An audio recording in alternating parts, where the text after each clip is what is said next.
one job. He got one friggin' job and he messed it up, alright? I give it a 2.5 out of 5, alright? So, no, chapter's over, the end. I'll see you guys in the next chapter. Peace. No, you guys deserve a bit more than just my rant about what happened in the beginning. But, again, what is there to talk about what happened in this chapter, alright? I mean, besides the final moments between Mavis and Zeref, and of course, the most controversial of all, the ending, there is really not much talked about. But, again, is it bad? Yes, it was. Well, not too bad from the beginning, but when it came to the end, it was horribly bad.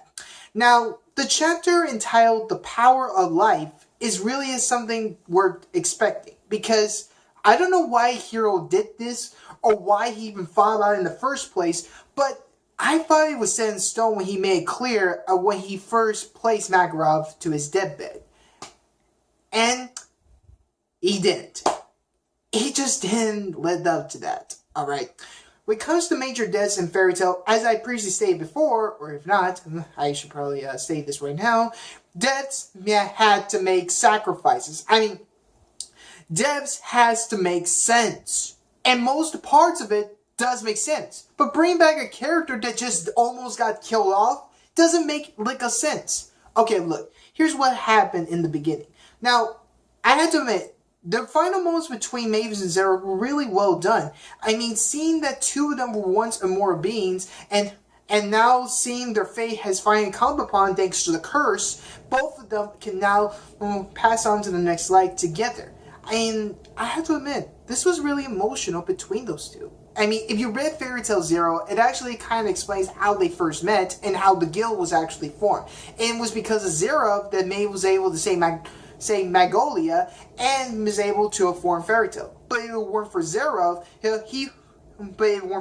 she would have never had gotten the curse and was able to be cryointernalized, and both her spirit is now resting on Toshiro Island. And yeah, in a sense, she had a bit mixed feelings because as Zeref stated mentioned, what she wanted was to be loved, and she didn't really understand it at the time. And the way how she expressed it was either like a hit and miss. Like, she loves him and she does not love him. It just goes to show you she really does care for him. And now seeing the final moments of where they finally shed the light of thanks to the curse, or at least I think because of Fairy Heart, I'm not too sure, but that was beautiful. Hiro could have ended like that. But what happened? He messed it up. In the end, he brought back Makarov. During the same time where Mavis and Zeref were about to fade away from existence, Makarov was somehow revived, which makes no lick of sense.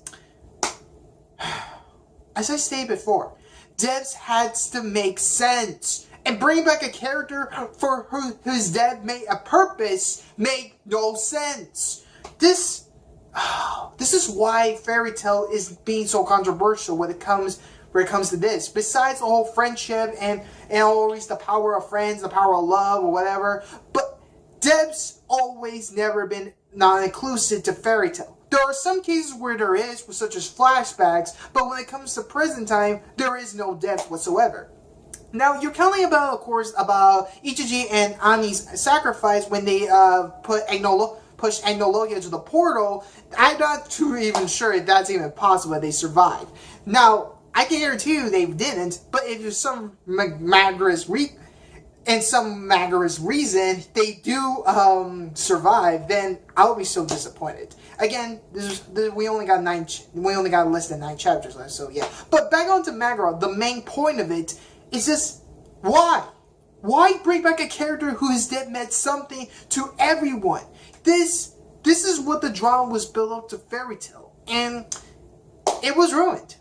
It was completely ruined the moment when Makarov was brought back. I mean, he could end up with Mavis and Zeref and saying that they'll spend the rest of their life together in the afterlife. But no, he had to ruin it by bringing back Makarov alive. It just goes to show you that he wanted to end up with a bang. And that really is the most controversial point of the chapter. He ruined it. He had one freaking job and he messed up.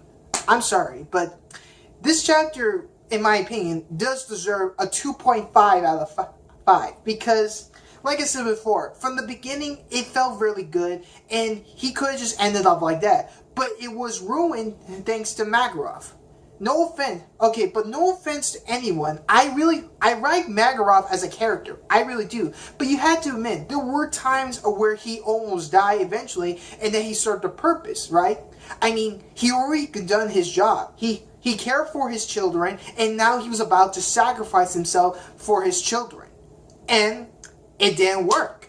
I mean, if he's dead, if he actually died, then we would have thought who would be the next Guildmaster for Fairy Tail. I mean, some people thought it was going to be Urza again, then it could be Locksix thanks to his redemption, or heck, I even think that Natsu will fail the description. Then again, if he was a Guildmaster, then it would probably be a mess. But still, anyone will be a better contender than just keeping Makarov alive. I'm sorry, this was basically my final thoughts about this. Now, the next chapter of Fairy Tail entitled The Die of Flames or what? I mean, I forgot the title of the next chapter, but I'll leave it in the title section below. But now I do remember what I think the title means something. I think something bad is gonna happen to Natsu eventually, about where his flames die out. Oh, wait a minute! Now I think I remember the title. But again, I think something is gonna happen with Natsu when E&D has been rewritten or something like that. Now, I don't know how Hero's gonna end it up right now with just 9 chapters left because the final battle has already been concluded. I don't know how he's gonna do it, but we'll just have to see. All right. So I'm gonna end the video off here. All right. So I really need you guys' thoughts of what you actually thought about this chapter, right? Because do you actually agree about Makarov still being alive or not? Because to me, I felt that his death finally made a purpose. But again, this is Fairy Tail, and not many characters going to be killed off. I mean, what's next? Are we going to expect Agnololia to appear in the next 2 or 3 chapters in the final ones? I don't know, but we'll just have to see, alright? So, that's basically what I had to say, alright? So, please be sure to like the video, like it, dislike it, didn't like it, and please be sure you leave your thoughts down below, what you thought about this chapter. If there's anything I may have missed or may have mistaken while reviewing the chapter, please do so right now. And please be sure to subscribe to my channel because I am so awesome and I try to improve for future videos for the near future if there's any videos in the future, alright? So, thank you, and have a good day.